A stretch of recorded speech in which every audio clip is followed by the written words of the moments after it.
Mobile ग्राहकों के लिए अच्छी खबर, रिचार्ज नहीं करा पाए हैं तो 3 मई तक रहे निश्चिंत।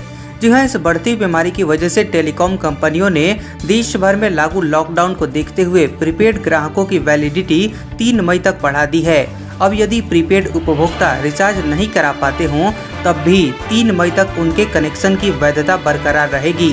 पीटीआई की खबर के मुताबिक भारती एयरटेल ने एक बयान में कहा कि कई ग्राहक डिजिटल चैनलों के अतिरिक्त कंपनी के द्वारा एटीएम, डाकघरों, किराना दुकानों तथा दवा दुकानों में की गई व्यवस्था से रिचार्ज करा चुके हैं। हालांकि अभी भी करीब 3 करोड़ ग्राहक लॉकडाउन के कारण रिचार्ज नहीं करा पाए हैं। अब इनकी भी वैलिडिटी 3 मई तक बनी रहेगी।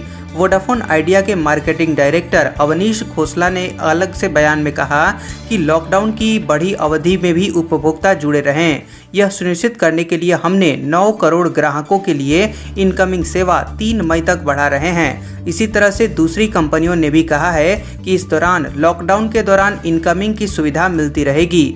अधिकांश रिचार्ज आउटलेट 20 अप्रैल के बाद से खुल जाएंगे। जो उपभोक्ता रिचार्ज नहीं करा पाए हैं उन्हें लॉकडाउन के समाप्त होने तक इनकमिंग सुविधा मिलती रहेगी। टेलीकॉम कंपनियों ने किसी दूसरे ग्राहक का रिचार्ज करने पर कमीशन की सुविधा देने की भी घोषणा की है।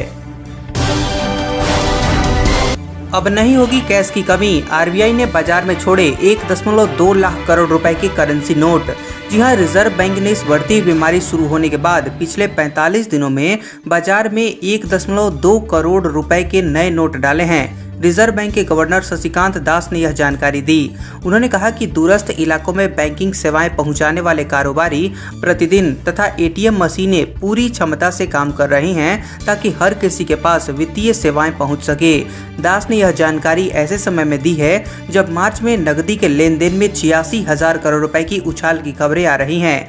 दास ने वीडियो के माध्यम से सोशल मीडिया पर बताया कि इस बढ़ती बीमारी के मद्देनजर बढ़ी हुई मांग को देखते हुए रिजर्व बैंक के क्षेत्रीय कार्यालयों ने 1 मार्च से 14 अप्रैल के दौरान देश भर में फैले करेंसी चेस्ट तक 1.2 लाख करोड़ रुपए की नई करेंसी की आपूर्ति की है। राष्ट्रीय राजमार्गों पर 20 अप्रैल से शुरू हो जाएगी टोल टैक्स की वसूली। जी हां, भारतीय राष्ट्रीय राजमार्ग प्राधिकरण यानी NHAI 20 अप्रैल से नेशनल हाईवे पर टोल टैक्स की वसूली शुरू कर देगा। सरकार की ओर से जारी आदेश के अनुसार ऐसा किया जाएगा। वैसे सरकार के इस आदेश का परिवहन उद्योग से जुड़े लोगों ने विरोध किया है। सरकार ने इस बढ़ती बीमारी के मद्देनजर लागू लॉकडाउन के दौरान 25 मार्च से टोल टैक्स की वसूली अस्थायी तौर पर रोक दी थी ताकि आवश्यक वस्तुओं की ढुलाई में आसानी हो। सड़क परिवहन एवं राजमार्ग मंत्रालय ने NHAI को लिखे पत्र में कहा कि केंद्रीय गृह मंत्रालय की ओर से सभी ट्रकों और अन्य मालवाहक वाहनों को राज्य के भीतर और राज्यों में आवागमन के लिए जो छूट दी गई थी उसी संबंध में NHAI को गृह मंत्रालय के आदेश का पालन सुनिश्चित करने के लिए जरूरी कार्रवाई करनी चाहिए और टोल टैक्स की वसूली 20 अप्रैल 2020 से की जानी चाहिए। NHAI के एक पत्र का उत्तर देते हुए मंत्रालय ने कहा कि NHAI ने 11 और 14 अप्रैल की अपनी चिट्ठियों में टोल टैक्स वसूली शुरू करने का कारण बताते हुए कहा था कि गृह मंत्रालय ने व्यावसायिक एवं निजी प्रतिष्ठानों और विनिर्माण गतिविधियों सहित कई कार्यों को 20 अप्रैल से अनुमति दे दी है। एयर इंडिया ने 4 मई से घरेलू उड़ानों की बुकिंग की शुरू, 1 जून से अंतर्राष्ट्रीय रूटों के लिए टिकट। जी हां, सरकारी विमान सेवा कंपनी एयर इंडिया ने 4 मई से घरेलू उड़ानों की और 1 जून से अंतर्राष्ट्रीय उड़ानों की बुकिंग शुरू कर दी है। कंपनी ने बताया कि दूसरे चरण का लॉकडाउन समाप्त होने के बाद 4 मई से वह चुनिंदा रूटों पर घरेलू उड़ानों का परिचालन करेगी। अंतर्राष्ट्रीय रूटों पर 1 जून से उड़ानें शुरू की जाएंगी। निजी विमान सेवा कंपनियों ने पहले से ही 4 मई से बुकिंग शुरू कर दी थी। सरकार ने 25 मार्च से पूरे देश में लॉकडाउन लागू किया था। पहले इसे 14 अप्रैल तक के लिए लागू किया गया था। बाद में दूसरे चरण की घोषणा करते हुए लॉकडाउन 3 मई तक के लिए बढ़ा दिया गया था। सभी घरेलू और अंतर्राष्ट्रीय विमानों की उड़ानों पर इस अवधि में रोक है। 3 अप्रैल को एयर इंडिया ने कहा था कि इसने घरेलू और अंतर्राष्ट्रीय उड़ानों के लिए महीने के अंत तक बुकिंग रोक दी है। एयर इंडिया की ओर से जारी एक नोटिफिकेशन में कहा गया है कि वैश्विक स्वास्थ्य मुसीबत इस बढ़ती बीमारी की वजह से हमने 3 मई तक घरेलू उड़ानों और 31 मई तक अंतर्राष्ट्रीय उड़ानों के लिए बुकिंग रोकी है। 4 मई से चुनिंदा घरेलू सेवाओं के लिए और 1 जून 2020 से अंतर्राष्ट्रीय उड़ानों के लिए टिकट बुकिंग की जाएगी।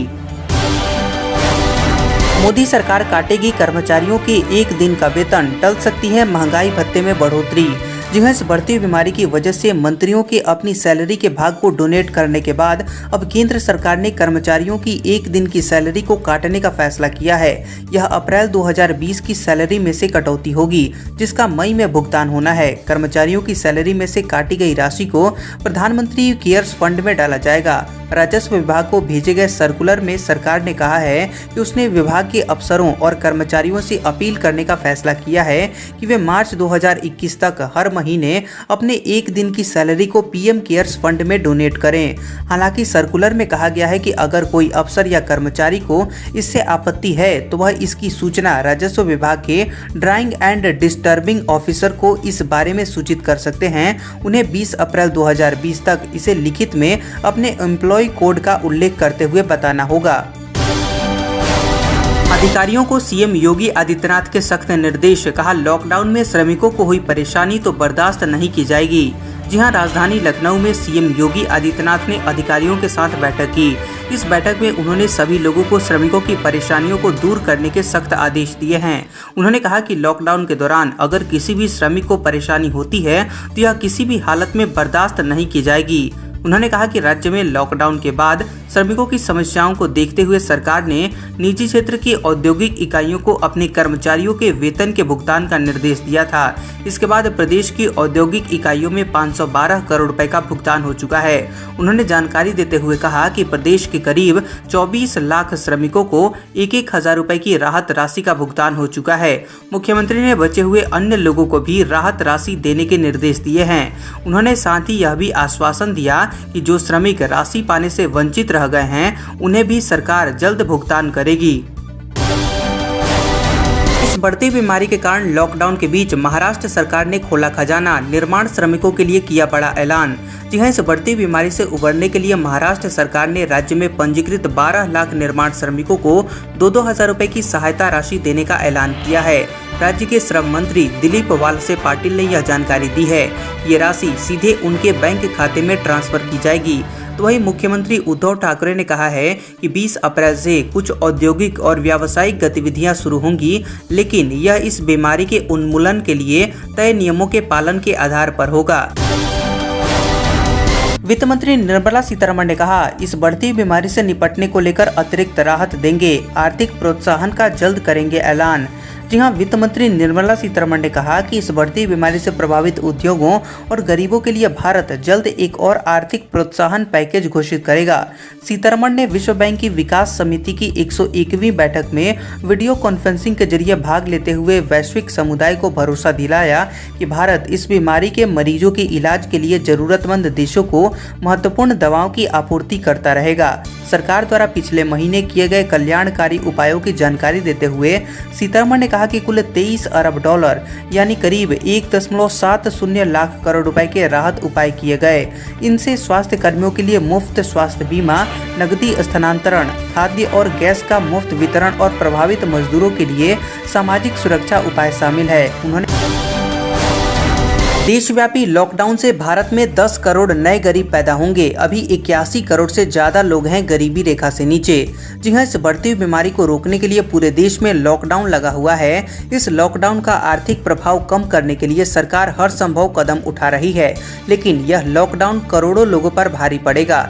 यूनाइटेड नेशंस यूनिवर्सिटी की एक रिसर्च के अनुसार यदि यह बढ़ती हुई बीमारी अपने सबसे खराब स्थिति में पहुंचती है तो भारत में 104 मिलियन यानी करीब 10 करोड़ 40 लाख नए गरीब पैदा हो जाएंगे।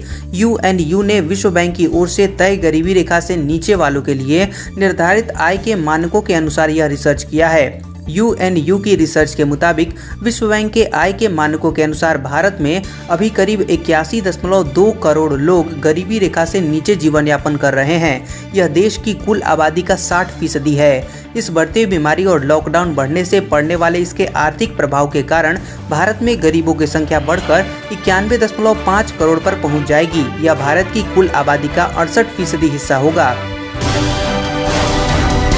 अब हम अगले 24 घंटों के दौरान देश भर के संभावित मौसम पूर्वानुमान के बारे में बता रहे हैं। अगले 24 घंटों के दौरान पूर्वोत्तर भारत में तेज हवाओं के साथ मूसलाधार बारिश कई जगहों पर हो सकती है। पूर्वी उत्तर प्रदेश, बिहार के कुछ हिस्सों, मध्य प्रदेश, उत्तरी छत्तीसगढ़ के कुछ हिस्सों में हल्की से मध्यम बारिश के आसार हैं। पश्चिम बंगाल, उत्तरी तटीय आंध्र प्रदेश, ओडिशा, आंतरिक तमिलनाडु, आंतरिक कर्नाटक, उत्तरी पंजाब और उत्तरी हरियाणा में 1-2 स्थानों पर बारिश हो सकती है। केरल में पहले की तरह ही बादल छाए रहेंगे और छिटपुट बारिश जारी रहेगी। आज का माइंड क्विज क्वेश्चन आ चुका है कि इन्हीं 3 रबी फसलों के नाम लिखिए। आप इस सवाल का जवाब जल्दी कमेंट बॉक्स में दे दीजिए और अगर आपने अभी तक जियो न्यूज को नहीं सब्सक्राइब किया है तो चैनल को सब्सक्राइब कर लें ताकि देश दुनिया की आप सारी खबरों से रह सके अपडेट। तो मिलते हैं दोपहर और दिन भर की खबरों के साथ। अभी के लिए धन्यवाद।